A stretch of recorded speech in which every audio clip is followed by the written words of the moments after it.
Surviving the Applewhites, Chapter 11. In the schoolroom, Edie was getting ready for the day's work. She was going to start the teaching opportunities part of the butterfly project because it would give Jake something to do that didn't involve any interaction with living creatures. If he didn't want to cooperate, it wouldn't be her fault. She'd brought a gallon jug of water, a bucket, a box of wheat paste, and a stack of newspapers to tear. She was going to make a papier-mâché caterpillar and chrysalis to teach Destiny about metamorphosis. Jake, his earphones pushed back on his head, was slouched at his desk now with Winston at his feet, doing his best to fend off Destiny's eternal questions. "What kind of stuff did you put in your head to make it red? Paint? How come you did red? Could you make it green instead? Could you make it blue or purple or silver?"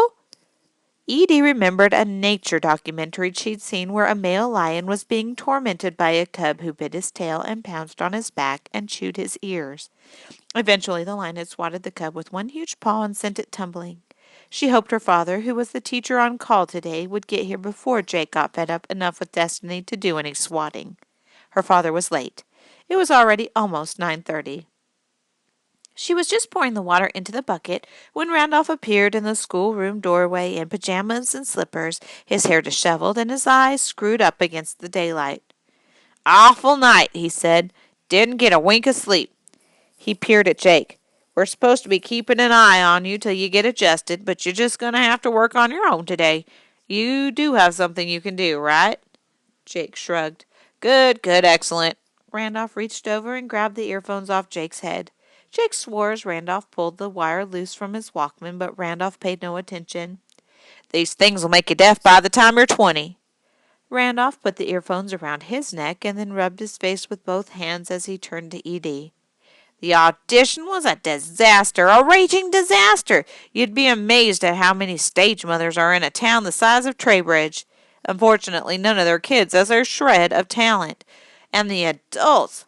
I'm not insisting on a Julie Andrews or a Mary Martin, but it would be nice to have one or two people who can sing and act, preferably at the same time. I'll be on the phone all day calling everyone who's ever directed a musical in this state trying to locate some. Within driving distance, if possible. Thanks to Cordelia, I have to find a dance person, too. I gave her an opportunity to participate in what could be the best piece of musical theater ever produced in this country, and she turned me down cold. How sharper than a serpent's tooth is an ungrateful child." He started away and then turned back. "Where's that wretched little road menace who destroyed my car? And why hasn't the tow truck come to drag away that piece of junk he was driving? It looks like someone's had a demolition derby in our front yard." "He's in Dogwood Cottage," Edie said. "Grandpa said he could deal with his car today." "He'd better have himself a first-rate lawyer if he wants to get out of this with a penny in his pocket." He left, muttering under his breath about reckless driving. Edie was starting to stir the wheat paste into the water when he put his head back through the doorway. "If you really need anything this morning, you can come and find me. If you really need it." He blinked at Jake once or twice. "Independence. That's what the Creative Academy is all about. Independence. Remember that." Then he was gone. "I'll bet you never went to a school before where the teachers were too busy to hang out in the classroom with the students," Edie said to Jake. "He stole my earphones," he said. "He can't do that." "He already did," she said. She turned to Destiny, who was talking about hair colors again. If no adult was going to protect the cub from the lion, she'd have to. "Destiny, you go find today's newspaper and bring it to me, and I'll set you up with your finger paints when you get back." Destiny went off humming to himself, and Edie handed Jake her curriculum notebook. "I don't see how you're going to catch up with any of this, but if you aren't planning to go to juvenile hall, you might as well do something. Butterflies of the Carolinas is over there on the computer desk, and there are a couple of butterfly websites you can check out." Jake set the notebook on his desk. "I can catch up whenever I feel like it. I never got expelled for being dumb." "That depends on how smart you think it was to land yourself here." She tossed him some newspapers. "If you don't want to read about butterflies, you can tear strips." "Tear strips?" "Newspaper strips." She explained about the papier-mâché caterpillar, about teaching opportunities. "What kind of caterpillar is it supposed to be?" He looked at the chart on the wall. Better make it a great spangled fritillary since you haven't caught one. The caterpillar I'm making is a monarch, she said stiffly. It has the prettiest chrysalis. But I will catch a fritillary. Pretty sure of yourself. I'll catch one.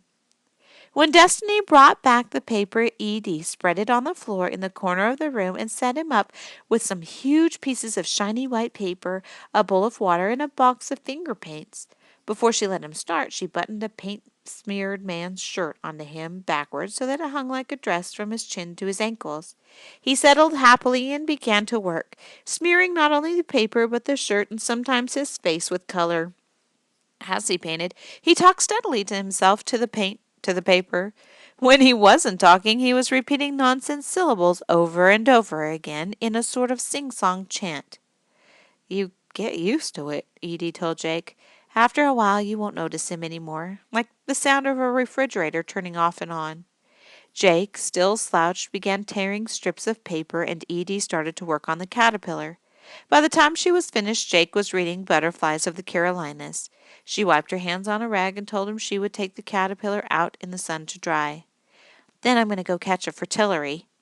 Destiny was earnestly telling himself about the big orange tiger he was about to paint in the green jungle.